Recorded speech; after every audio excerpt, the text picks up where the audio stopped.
आप लोग best laptop under ₹60,000 देखने आए हो तो बिल्कुल सही जगह आए, क्योंकि हमारे पास लैपटॉप भी है और बहुत सारे लैपटॉप रिव्यू का एक्सपीरियंस भी। एक होलिस्टिक पर्सपेक्टिव मिलेगा जिसमें कोई लैपटॉप क्यों लेना है, क्यों नहीं लेना है, एंड कौन सा लैपटॉप बाकी यूट्यूबर तो रिकमेंड कर रहे हैं बट मेरे अकॉर्डिंग तुम्हें बिल्कुल भी नहीं लेना है।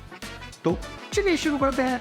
तो आजकल बाजार में जो लैपटॉप है Lenovo IdeaPad Slim 3 i5 version के साथ ही आता है। 16GB की रैम, 512GB की SSD, ऑफिस 1 साल का एक्सटेंडल कवर और 53,000 का प्राइस नहीं लेना है। ठीक है, क्यों?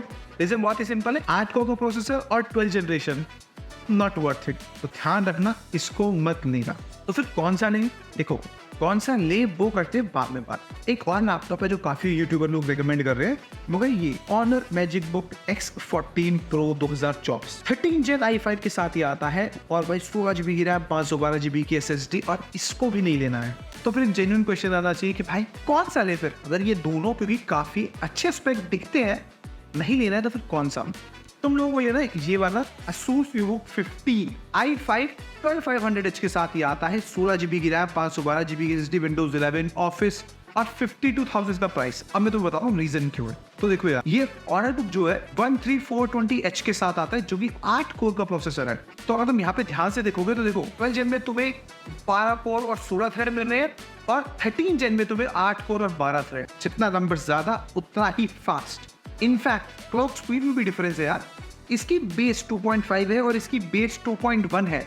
तुम समझ रहे हो, जब हम नॉर्मल अपने बेसिक काम कर रहे हैं तो भी वो ज्यादा पावरफुल है। तो तुम्हें ओवरऑल काफी अच्छा परफॉर्मेंस इस पे मिलेगी। तो हर चीज न्यू जनरेशन नहीं होती। अब अगर तुम लोग ब्लॉग्स पढ़ोगे या बाकी चीजें पढ़ोगे तो ये चीजें डिटेल में कोई नहीं बताता, और ये हम इसलिए बता पाते क्योंकि हमने बहुत सारे रिव्यू करे और हम मतलब एक तरीके से कंप्यूटर में ही रहते हैं। बाकी रीजंस और भी हैं, जैसे ये वाला 15 इंच के डिस्प्ले के साथ आता है ये वाला, और ऑनर बुक 14 इंच के डिस्प्ले के साथ आता है। Again better the better. बाकी लगभग चीजें सेम ही है, और ये थोड़ा सा महंगा भी है, 57,000 का है। वो 52 में बेटर परफॉर्मेंस दे रहा है, तो I will say go with this. And हाँ, Asus always carry a better brand value also. बाकी Lenovo IdeaPad पुराना जनरेशन था, पुराना प्रोसेसर था, तो वो तो सीधा लाइन से हटा ही दिया था मैंने, तो उसको भी मत लेना। काफी लोग ये भी रिकमेंड कर रहे हैं। अगर तुम लोगों को ज़्यादा मज़ा आ रहा है तो सीधा मेरी वेबसाइट thecustomcrew.com पे ले चलता है। यहाँ पर हम लोग posters, mouse pad, laptop sleeve और भी बहुत सारी चीज़ें हम इंट्रोड्यूस कर रहे हैं। एंड मज़े की बात यह है, यहाँ पर सारे के सारे डिज़ाइंस इंडिपेंडेंट आर्टिस्ट ने अपलोड करे, जिनकी कमीशन सीधा उन्हें मिल जाती है। तो अगर तुम लोग थोड़े से क्वर्की डिजाइन्स ढूंढ रहे हो जो तुम्हें कहीं नहीं मिलेंगे, तो यहाँ पर आ जाओ, यहाँ पे जरूर मिलेंगे। प्लस जो भी चीज तुम खरीदोगे उसकी सीधा रॉयल्टी तुम्हारे आर्टिस्ट पे जाएगी। तो we are supporting the community. और अगर तुम लोग आर्टिस्ट हो या फिर तुम्हारे पास कुछ ऑसम कूल डिजाइन्स हैं, तो सीधा वेबसाइट पे आओ, अपलोड करो एंड आज से अपनी पैसिव इनकम शुरू कर दो। क्योंकि हर प्रोडक्ट की manufacturing, shipping, GST, internet charges, marketing, सब कुछ हम देख रहे हैं। तुम्हें सिर्फ अपना डिजाइन बढ़िया से अपलोड कर देना है। तो एक बार हमारी वेबसाइट thecustomcrew.com पर जाओ और बताओ तुम्हें कैसी लगी वो।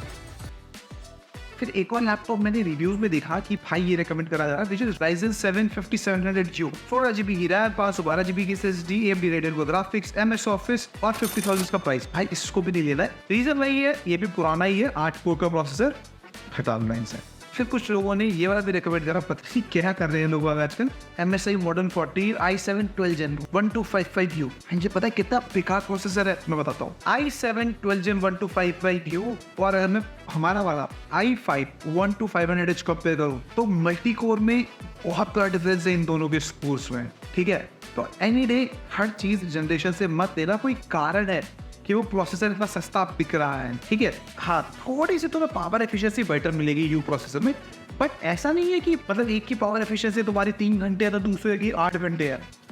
हार्डली आधे घंटे 1 घंटे का डिफरेंस होगा। फिर भाई ये जो Asus स्टफ F15 है जो कि बाजार में चल रहा है, इसको तो मत लेना यार। मतलब i5 11 Gen जो बता भी रहे ना, फिर उसको तो अनसब्सक्राइब कर ही देना। But I make things easier for you. अगर 50,000 से कम का बजट आ रहा है तो एक ऑप्शन देता हूँ, Lenovo IdeaPad Gaming 3, Ryzen 5 5500H, 8GB की रैम, RTX 2050 कंसिडर कर सकते हो। इमरजेंसी है, रेट नहीं बढ़ा पा रहे हो तो इसको ले सकते हो, पर ना my preference is this laptop Acer ALG i5 12 Gen वाला है। 16GB की रैम, 512GB की SSD, RTX 2050, साथ में वाईफाई 6 और 53,000 का प्राइस। ओवरऑल एक होलिस्टिक लैपटॉप है, 12450H के साथ आता है। ये भी 8 कोर वाला ही प्रोसेसर है, बट गेमिंग में तुम्हें अगर ग्राफिक कार्ड भी चाहिए तो कहीं ना कहीं तो सेक्रीफाइस करना पड़ेगा। तो यहाँ पे ये एक होलिस्टिक अप्रोच के साथ आता है। बाकी अगर तुम्हारे पास कोई लैपटॉप है जो तुम चाहते हो कि मैं एनालिसिस करूँ तो भाई कमेंट में पूछ सकते हो। बाकी जो लैपटॉप मैंने रिकमेंड करे हैं वो लिस्ट में है, प्लस 1-2 और तुम्हारे लिए मैंने लिस्ट में डाल दिया। और मिलते हैं इस तरह की वीडियो में, तब तक के लिए बाय।